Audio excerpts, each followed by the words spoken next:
अस्सलाम वालेकुम वरहमतुल्लाह। मैं आप सबको खुशामदीद कहता हूँ अपने यूट्यूब चैनल के ऊपर जिसका नाम है आइडियल फूड सप्लायर। एक और बड़े ही इंटरेस्टिंग टॉपिक के साथ आजकल बल्कि आने वाले कुछ दिनों में कुछ हफ्तों में जो है ना वो शादियों का सीज़न स्टार्ट होने वाला है। तो हर बंदा जो है जिनका कोई प्लान है शादियों का, ख़ास तौर पे स्पेशली पेरेंट्स का, वो बुकिंग के हवाले से जो है ना हॉल्स और मार्कीज़ और फार्म हाउसेस इन सब की तलाश में होते हैं। तो कुछ पॉइंट्स, कुछ चीज़ें आज हम डिस्कस करेंगे। और बीइंग ए प्रोफेशनल मुझे तकरीबन 8-9 साल से भी ज़्यादा अरसा हो गया इस काम में, तो वो कुछ अपनी फाइंडिंग्स जो है ना वो मैं आपके सामने रखूँगा कि किन किन पॉइंट्स का, किन किन चीज़ों का आपको ख्याल रखना चाहिए बुकिंग करवाने से पहले।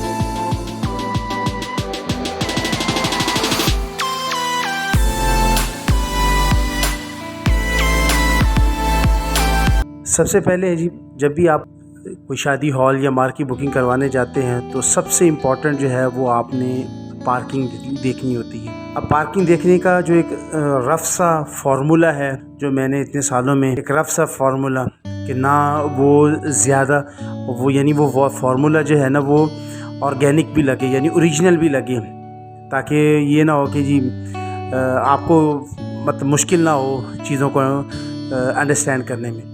तो आपने ये जूम कर लें कि जी अगर फॉर एग्ज़ाम्पल लेट्स से 300 से 400 गेस्ट की आपने बुकिंग करवानी है, तो आप ये ज्यूम करें कि उनकी जो पार्किंग है वो कम से कम 2 कनाल या 2 कनाल से ज़्यादा होनी चाहिए, कम अज़ कम, जिसमें आप डेफिनेटली आपकी गाड़ियां हैं, ठीक है, कोई 30 से 40 से 45 गाड़ियां आपकी, ठीक है ना, ये एवरेज कम अज़ कम 50 गाड़ियों की एवरेज आनी चाहिए उसमें।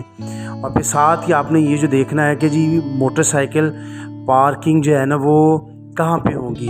और इसके साथ साथ आपने जो इम्पोर्टेंट चीज़ ये नोट करनी है कि कोई दूसरा फंक्शन अगर वहाँ पे हो रहा है तो उसकी पार्किंग और उसकी जो है एंट्रेंस वो कहाँ से होगी, और वो आपने स्पेशली जाके देखनी भी है, ताकि उसका जो है ना ये ना हो कि बाद में आपस में ही चीज़ें ना मैस हो रही हों।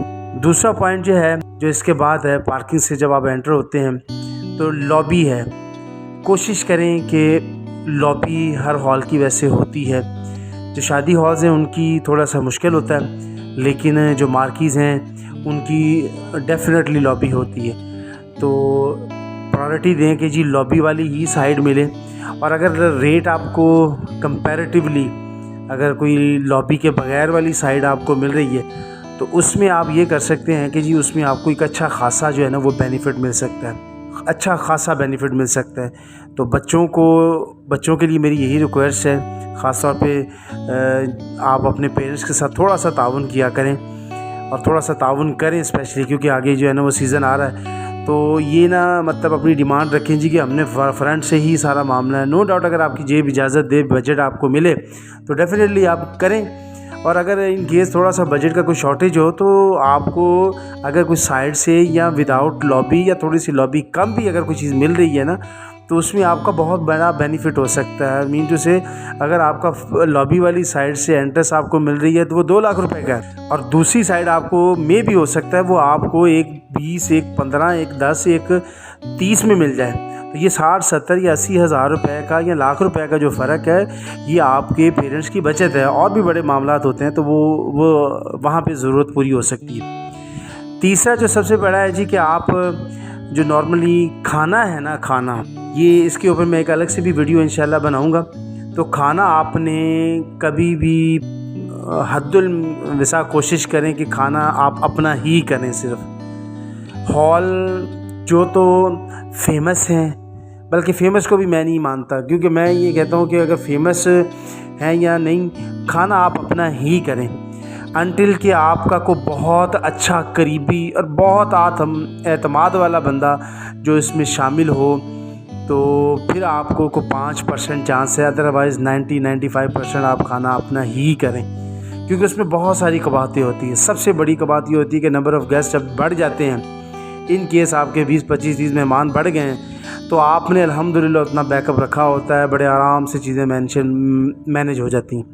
लेकिन हॉल वालों से तो डेफिनेटली जब आप के को 5, 7, 10 से मेहमान बढ़ेंगे तो दे विल चार्ज यू, तो इससे अच्छा यही है। और दूसरा सप्लाई का मसला नहीं होता, अपने हिसाब से सप्लाई होती, पता होता है कि इतने केजी हमने बनाया है तो इंशाल्लाह।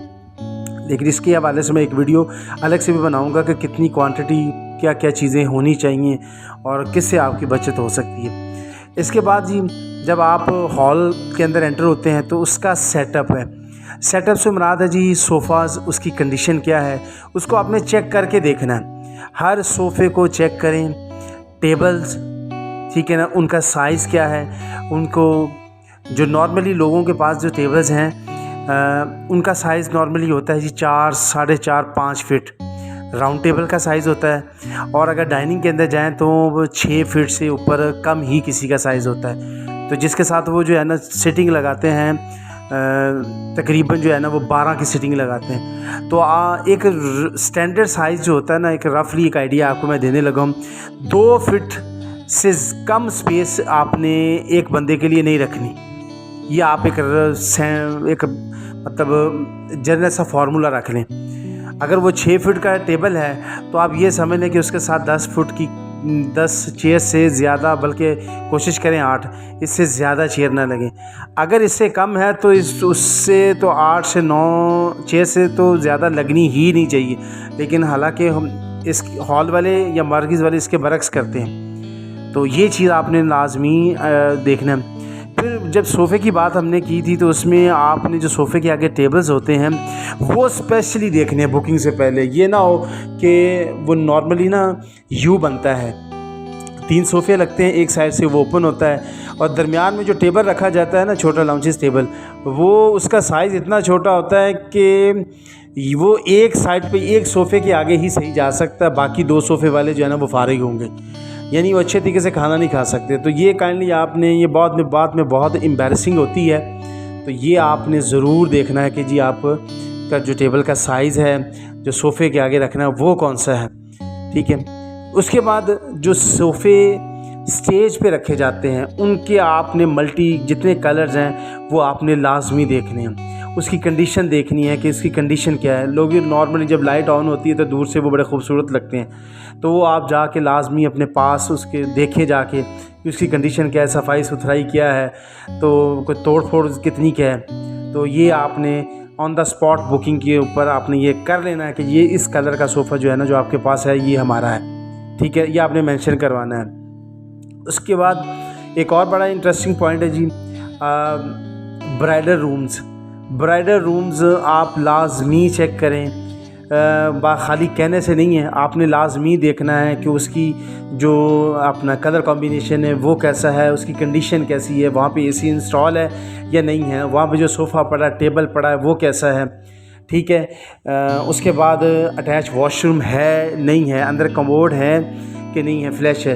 तो ये चीज़ें आपने काइंडली ज़रूर देखनी है, क्योंकि ये बाद में जब नहीं होती तो बहुत एम्बैरसिंग और बहुत क्रिटिकल सिचुएशन होती है, ना बंदा आगे जा सकता है ना पीछे जा सकता है। और साथ साथ उसकी एंट्रेंस भी चेक कर लें कि उसकी एंट्रेंस जो है वो आया कि कुछ साइड से भी है, अगर इन केस कोई बंदा बापर्दा खातून या कोई इस तरह का माहौल हो कि वो बंदा साइड से लेके आना चाहे तो वो भी लेके आ सके, ठीक हो गया।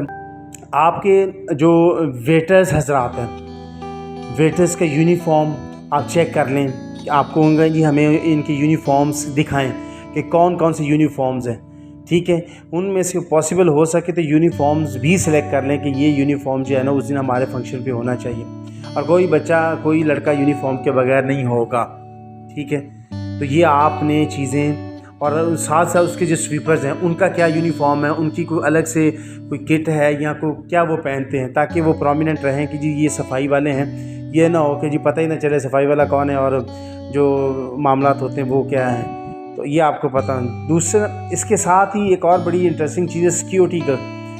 उनके जो सिक्योरिटी गार्ड्स हैं, अगर आपका हॉल बड़ा है जहाँ पे आपने बुकिंग करवा रहे हैं या करवाई है, तो वहाँ पे कम अज़ कम सिक्योरिटी गार्ड जो है ना वो 4 से कम नहीं होने चाहिए। जिसकी 500 या 500 प्लस है ना, वहाँ पे 4 से 5 सिक्योरिटी गार्ड हों तो फिर जाके काम होता है, क्योंकि 2 से 3 सिक्योरिटी गार्ड तो आपकी जो समझ लें जो आपकी ट्रैफिक जो पार्किंग है उसको कंट्रोल कर रहे होते हैं। कोई 1-2 जो मिसाल के तौर पे अगर बारात आ रही है तो वहाँ पे आपको पता है पैसे फेंकने वाले 100 मामलात होते हैं, तो उनको भी कंट्रोल करना है। तो इसके ऊपर भी आपने ख़ास तौर पे इंतज़ामिया से जो हॉल है या मार्केट मैनेजमेंट है उससे बात कर लेनी है कि काइंडली स्पेशली इसके ऊपर जो है ना वहाँ पे आपने सिक्योरिटी गार्ड खड़े करने हैं, ताकि ये जो लूटने वाले हैं ये पास ना आएँ या अंदर ना आएँ, ताकि किसी किस्म का जो है ना वो मामला ख़राब ना हो। तो ये चीज़ आपने बात कर लेनी है। अच्छा, इसके अलावा एक और बहुत ही इम्पॉर्टेंट और बल्कि इसके मैं अलग से भी इंशाल्लाह टॉपिक बनाऊंगा, फ्लावर डेकोरेशन। फ्लावर डेकोरेशन के अंदर मैं बच्चों से यही रिक्वेस्ट करूंगा कि अपने पेरेंट्स के साथ जो है ना ज़्यादा बारीकी में ना जाएं। अगर आप डेकोरेशन को ज़्यादा कॉम्प्लिकेट करते हैं, ज़्यादा स्पेसिफाई करते हैं कि जी ये ऐसा कलर, ऐसा थीम, ऐसा ये, तो फिर आपकी डेफिनेटली जो है ना वो प्राइस जो है ना फ्लावर के ऊपर जाती है। और अगर आप थोड़ा सा कॉम्प्रोमाइज़ करते हैं, फॉर एग्ज़ाम्पल सम टाइम ऐसा होता है कि फंक्शन, आपके फंक्शन से पहले कोई ऐसा फंक्शन होता है और जिसकी डेकोर अच्छी हुई होती है, तो उसमें जो फ्लावर डेकोरेशन वाले हैं वो आपको एक अच्छा रिलीफ दे देते हैं। तो उसमें ये है कि आप फ्लावर वाले से नेगोशिएट करें अच्छे तरीके से, तो इंशाल्लाह आपको जो है ना वो एक अच्छा प्राइस जो है ना वो मिल जाएगा। तो कोशिश करें कि पेरेंट्स को जो है ना वो नेगोशिएट करने में, ख़ास तौर पे जो बच्चियां जब इन्वॉल्व करती है ना, तो फिर जो है ना वो डेफिनेटली रेट जो है ना वो अप जाता है। तो जितनी पॉसिबल हो सके कि आप पसंद कर लें और उनके सामने जो है ना कोशिश करें कि कोई चीज़ ऐसी अपने फेस से शो ना करें कि जी बस यही मुझे पसंद है। बस आप 2-3-4 चीज़ पसंद कर लें, बाद में वाले साहब जो मर्द हज़रात हैं उनका जो है ना थोड़ा सा रेट का लेवल कुछ और होता है, वो अच्छे तरीके से नेगोशिएट करके जो है ना चीज़ों को कम से कम रेट पे कर सकते हैं। उसके बाद क्रॉकरी है, आप बहुत इंपॉर्टेंट पॉइंट है जी, क्रॉकरी आप ज़रूर उनकी चेक करें। पॉसिबल हो सके तो आप उनका जो स्टोर है वो विज़िट करें ख़ास तौर पे, क्योंकि 2-4-10 प्लेटें या 20-50-100 प्लेट जो है ना वो अमूमन हर बंदे की ही बेहतरीन से बेहतरीन होती है, लेकिन जब स्टोर विज़िट किया जाता है तो फिर पता चलता है कि वहाँ पे क्या कंडीशन है, तमाम बर्तन की, डिशेज़ की क्या कंडीशन है, प्लेट चम्मच की क्या कंडीशन है, जो ग्लास है वो वाइन है या दूसरा ग्लास है। तो ये सब चीज़ें जो है ना आप एक दफ़ा चेक कर लें। और इसी तरह जब सेटअप लग रहा होता है तो नंबर ऑफ़ पर्सन, जितने नंबर ऑफ़ पर्सन हैं, अगर आपका खाना सिंगल डिश में है तो फॉर एग्ज़ाम्पल उन्होंने 10 की सीटिंग लगाई है तो 10 बड़ी 10 छोटी, इसी तरह 10 बड़े चम्मच 10 छोटे चम्मच भी, 20 चम्मच आपके जो है ना वो होने चाहिए। और ग्लास पूरे होने चाहिए, सब में प्रॉपर नैपकिन का टिशू आप रिकमेंड करें। अगर अच्छा हॉल है तो वो डेफिनेटली नैपकिन ही यूज़ करेंगे, और अगर वो नहीं है तो वो टिशू यूज़ करेंगे। और वाइट को रिकमेंड किया करें, वाइट जो है ना उसकी जो खूबसूरती अच्छी होती है और वो ज़्यादा सिंपल और अच्छा लगता है, एलिगेंट लगता है। तो ये कुछ पॉइंट्स थे जो मैं समझता था कि आपके साथ जो है ना वो ज़रूर शेयर करने चाहिए। और आप भी अगर समझते हैं कि आपके कोई रिश्तेदार को अज़ीज़ और कारब में या कोई दोस्त आबाद में कोई शादी है, तो ये चीज़ें आप उनके साथ भी शेयर कर सकते हैं ताकि उनको भी इसका मैक्सिमम फ़ायदा हो।